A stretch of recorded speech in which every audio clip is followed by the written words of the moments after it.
नमस्कार दोस्तों, स्वागत है आपका एनबी क्राइम अलर्ट में। दोस्तों, उम्मीद है सब लोग बड़े प्यार मोहब्बत से और अपने अपने घरों में सतर्क रह रहे होंगे। दोस्तों, आज की कहानी बड़ी ही खतरनाक कहानी है कि लोग क्या क्या कर सकते हैं किसी चीज को अंजाम देने के लिए। दोस्तों, गुनाह बहुत होते हैं, मर्डर बहुत होते हैं, लेकिन मेरी नजर में दो क्राइम बहुत बड़े क्राइम है, क्योंकि उन दोनों क्राइम के अंदर जिसके साथ में ये घटना घटित होती है वो मरता नहीं है, लेकिन वो रोज मरता है। सांसें चल रही होती हैं लेकिन वो रोज जी के भी मर रहा होता है। किसी का मर्डर किया, मर गया, जिंदगी खत्म। लेकिन दो क्राइम मेरी नजर में ऐसे हैं जो बहुत खतरनाक क्राइम। फर्स्ट नंबर वाला, किसी लड़की या महिला के साथ में रेप। रेप एक बार होता है, लेकिन वो बच्ची या वो महिला उस दर्द के साथ पूरी जिंदगी जीती है। उसके साथ में फिर से रेप होता है। जिंदगी जीने में कोई मजा नहीं आता, घुटन होती है, उनकी कोई जिंदगी नहीं होती। दोस्तों, दूसरा जो मेरी नजर में खतरनाक क्राइम है वो है एसिड अटैक का। एसिड अटैक नॉर्मली लड़कियों के ऊपर होते हैं, आपको भी पता है। तो एसिड अटैक कौन करते हैं? ज्यादातर वो नाकाम आशिक जो एक तरफा प्यार करते हैं किसी लड़की से, और वो लड़की मना कर देती है, वो किसी और से शादी कर लेती है या उसका किसी और के साथ अफेयर हो जाता है। तो वो नाकाम आशिक उन लड़कियों के चेहरे को खराब कर देते हैं एसिड डाल के, कि तू मेरी ना हुई तो किसी की ना हुई। जिन लड़कियों या औरतों के साथ में ये घटना घटित होती है वो जिंदगी में अपना चेहरा नहीं देखती। उनको अपना चेहरा देखने में भी डर लगता है,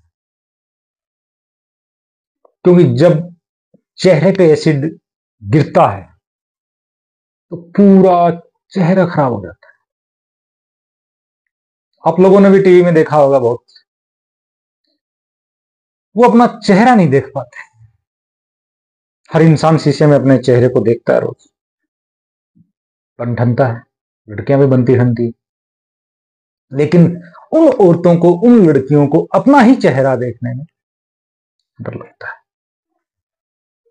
हिंदुस्तान में हर साल करीब 200 से 300 केस ऐसे होते हैं जो एसिड अटैक के मामले होते हैं। एसिड अटैक के अंदर जो एसिड डालता है, अगर उसको सजा मिले तो 10 साल से उम्र कैद तक की एक सजा मिलती है, लेकिन लोग फिर भी ऐसा करते हैं। मेरी नजर में ये दोनों क्राइम बड़े ही खतरनाक क्राइम है। बाकी क्राइम को मैं इनसे छोटा मानता हूं। दोस्तों, आज की जो एक घटना है ये दिल्ली की है, पिछले संडे की ही कहानी है। एक लड़की जो डीयू में रानी लक्ष्मीबाई कॉलेज में सेकेंड ईयर की स्टूडेंट है। संडे की ये बात है, संडे को उसकी एक्स्ट्रा क्लास थी। सुबह करीब 10:50-52 पे वो उस कॉलेज से 200 मीटर पहले उसके साथ में एक घटना घटित होती है। ऐसा उसने बताया कि 3 लड़के आए बाइक के ऊपर और मेरे ऊपर एसिड डाल दिया, मेरे ऊपर एसिड अटैक हुआ।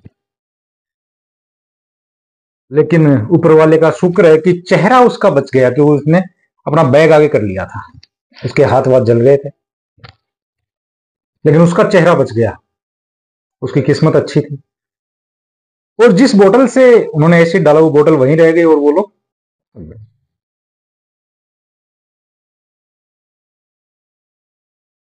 इसके बाद में वहां जो आसपास के जो लोग थे, आसपास में जो गुजर रहा था, उन्होंने उस लड़की को पास के हॉस्पिटल में पहुंचाया।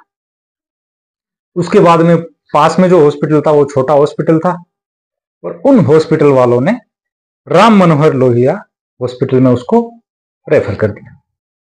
वो लड़की वहां चली गई, पुलिस भी आ गई। एसिड अटैक दिल्ली में, और सुबह 10:50-52 पे। तो एसिड अटैक एक बड़ा अटैक होता है, तो सब जगह उस चीज की चर्चा फैली कि भाई फलाना फलानी जगह लड़की के ऊपर एसिड अटैक हो गया। और एसिड अटैक और रेप के मामले में लोगों की सहानुभूति कुछ ज्यादा होती है।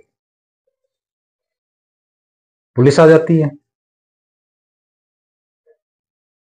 पुलिस ने इंक्वायरी की तो उसने बताया कि सर 3 लड़के आए थे, उन्होंने मेरे ऊपर एसिड डाला, मैंने अपने चेहरे को तो बचा लिया लेकिन मेरे हाथ झुलस गए। पुलिस वहां जाती है उसी जगह पे जहां पे उसने बताया लड़के ने कि इस जगह हुआ क्राइम सीन जो। अब आज के जमाने में तो हर जगह सीसीटीवी कैमरे लगे हैं, सीसीटीवी कैमरा है तो पुलिस का काम बड़ा आसान हो जाता है। लेकिन बदकिस्मती से उस घटना स्थल के आसपास में कोई सीसीटीवी कैमरा नहीं। अब पुलिस के लिए सरदर्द बन गया कि यहां तो कोई सीसीटीवी कैमरा नहीं है। इसके बाद में उस लड़की से फिर पूछते हैं कि जो 3 लड़के थे उनमें से तुम क्या किसी को जानती हो? लड़की कहती है सर बिल्कुल, उनमें से एक जितेंद्र नाम का लड़का था, 2 लड़के और थे मैं उनको भी जानती हूं, एक ईशान था एक अरमान था।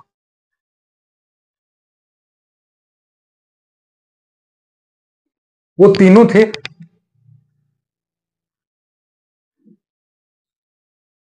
लड़की ने जो स्टेटमेंट दिया खुद की जुबानी, वो आप भी सुने।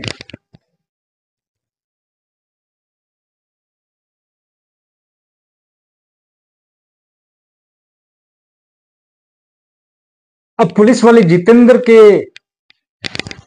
बारे में सर्च करते हैं। जितेंद्र के बारे में वो लड़की ही बता देती है क्योंकि वो तो उसे जानती थी।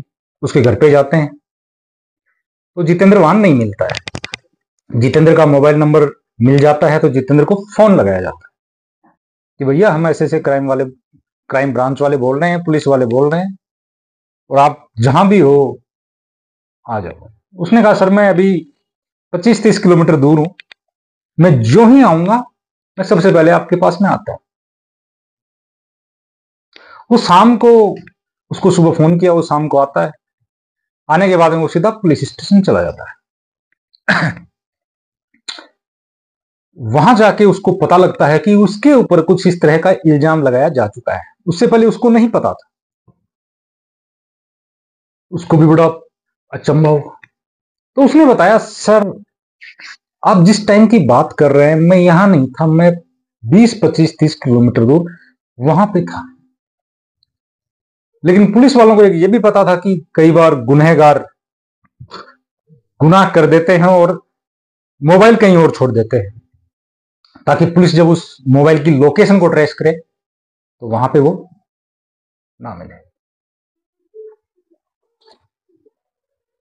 जब पुलिस ने, जितेंद्र ने बताया कि मैं वहां वहां गया था, पुलिस ने सर्च किया तो वहां सीसीटीवी कैमरे में वो जितेंद्र शो हो रहा था।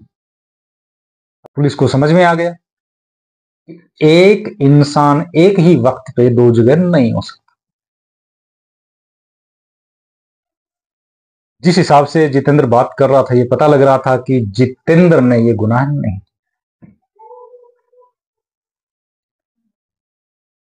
अब लड़की के ऊपर वापस शक होता है। उसके बाद में ईशान और अरमान को फोन मिलाया जाता है। वो कहते हैं सर हम दिल्ली में नहीं, हम आगरा हैं, आगरा से हम जो ही आएंगे हम सबसे पहले आपके पास में आएंगे।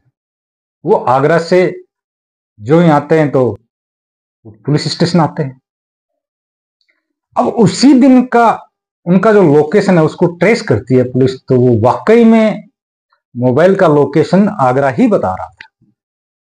लेकिन पुलिस की बत्ती फिर कि यार मोबाइल तो आगरा में छोड़ा जा सकता है, गुनाह यहां हो सकता है। जितेंद्र, ईशान और अरमान को एक ही लॉकअप में डाल दिया।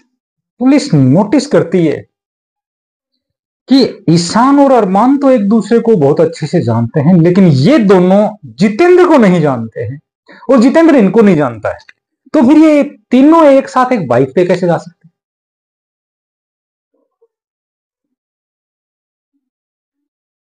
अब पुलिस के समझ में आ रहा है कि ये तो मामला झूठ लग रहा है। तो पुलिस वापस उस हॉस्पिटल में जाती है, राम मनोहर लोहिया हॉस्पिटल में। तो जो डॉक्टर हैं उनसे बात करती है कि क्या ये वाकई में एसिड से जले हुए हाथ हैं? तो वो डॉक्टर भी कहते हैं कि एसिड के घाव इस तरह के नहीं होते हैं, ये नॉर्मल टॉयलेट क्लीनर का घाव है। पुलिस के समझ में आ गया ये तो मामला कुछ और है। उसके बाद में उस लड़की से पूछा जाता है जब सख्ताई से। दूसरी बात, पुलिस वालों ने एक जांच और की कि शक तो हो रहा था उस लड़की के ऊपर, तो सीसीटीवी वहां तो नहीं था जहां पे ये क्राइम हुआ, लेकिन वो जब घर से निकली वहां से लेके रास्ते तक तो सीसीटीवी कैमरे लगे हुए थे। तो जब पुलिस ने सर्च किया तो उसमें पाया कि घर से वो एक लड़के के साथ में निकलती है और लड़का उसका भाई होता है। दोनों स्कूटी से जाते हैं। कॉलेज से 200 मीटर पहले भाई अपनी बहन को उतार देता है और वापस आ जाता है। पुलिस की बत्ती यहां भी चालू होती है कि नॉर्मली जो पेरेंट्स होते हैं, जो गार्जियन होते हैं, वो किसी लड़की को स्कूल या कॉलेज में लेके जाते हैं तो गेट तक छोड़ के आते हैं। इसने 200 मीटर पहले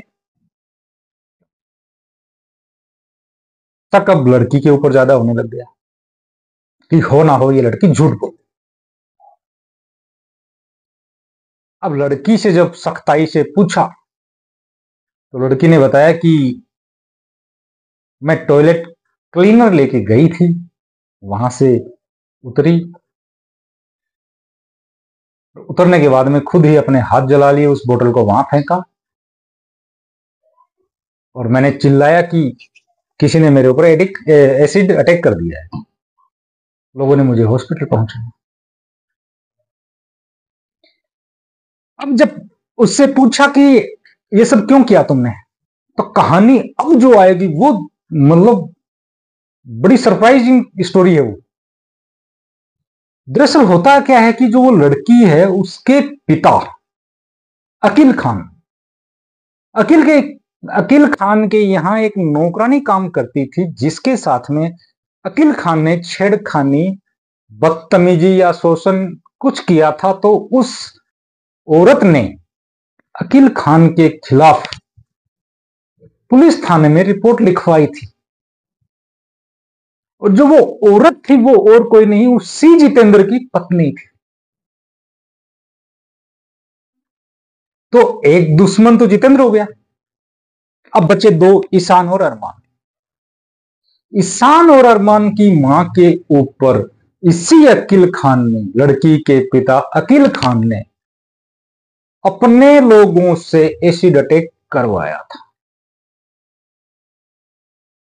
तो तीन दुश्मन हो गए। तो बाप ने उन तीनों से, अच्छा उससे पहले अकील खान ने जितेंद्र को और उसकी बीवी को बहुत बार कहा कि ये केस वापस ले लो, लेकिन ये दोनों माने नहीं। तो इसका प्लान ये था कि अपन ये केस कर देंगे एसिड अटैक वाला और राजीनामा करेंगे तो अपने ऊपर जो केस लगाया हुआ उसको भी रफा दफा ये करवा देंगे। और ईशान और अरमान का मैटर था, वो भी नहीं माने। उनसे भी बहुत मतलब डराया धमकाया, काफी कुछ किया, लेकिन ये भी नहीं माने। तो अकील खान के तीन दुश्मन हो गए थे और तीनों से वो बदला लेना चाहता। अब तीनों से बदला लेने के लिए उसने अपनी बेटी से कहा। बेटी को शायद जब सबको ही पता है तो बेटी को भी पता होगा कि उसके बाप ने क्या गुनाह किया है। इसके बावजूद उस बेटी ने अपने इस पिता के गुनाह में शामिल हो गई। उसने अपनी बेटी को पटाया, अकील खान ने, कि बेटी ऐसे ऐसे करना है। बेटी मान गई पिता के चक्कर में। उस लड़की को भी गिरफ्तार कर लिया, उसके पिता को भी गिरफ्तार कर लिया गया। लेकिन मैं अब यही कहना चाहूंगा, मेरा पर्सनल ओपिनियन ये है कि बाप तो उसका खराब था, बेटी को अपने बाप के चक्कर में नहीं आना चाहिए। जब बेटी को पता है कि उसके पिता ठीक आदमी नहीं है, तो गलत काम में भाई क्यों साथ देते हो आप? पिता तो शायद 50 वर्ष का हो रहा होगा, उसकी तो जिंदगी आधी से ज्यादा गई, लेकिन लड़की भी बर्बाद हो चुकी है।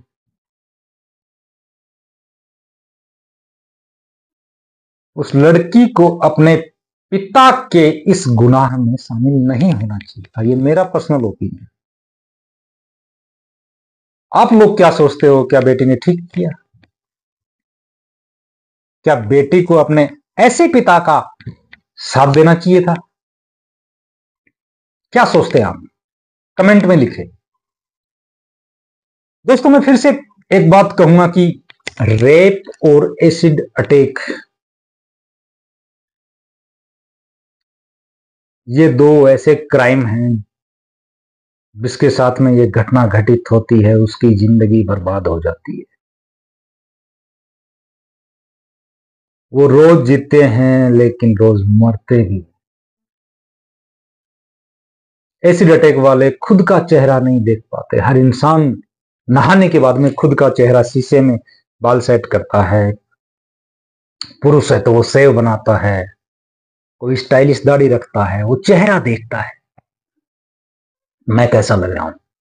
और बात जब लड़कियों के, तो वो तो शीशे के आगे खूब उठी। जिसके साथ में रेप होता है, रेप एक बार होता है, लेकिन वो लड़की उस रेप को रोज याद करती है कि मेरे साथ में ऐसा हुआ, क्यों हुआ भगवान। उसकी जिंदगी नरक हो जाती, उसे वो चीज रोज याद आती है। मेरा यही कहना है कि इन दोनों क्राइम के लिए गवर्नमेंट को सख्ताई से पेश आना चाहिए, कड़ी से कड़ी सजा होनी चाहिए। लोगों के अंदर इन दोनों क्राइम को करने से पहले जो पनिशमेंट है उसका खौफ होना चाहिए कि अगर तुमने ऐसा किया तुम्हारे साथ ऐसा होगा। तो दोस्तों, मिलते हैं एक नए वीडियो में। तब तक के लिए जय हिंद, जय भारत।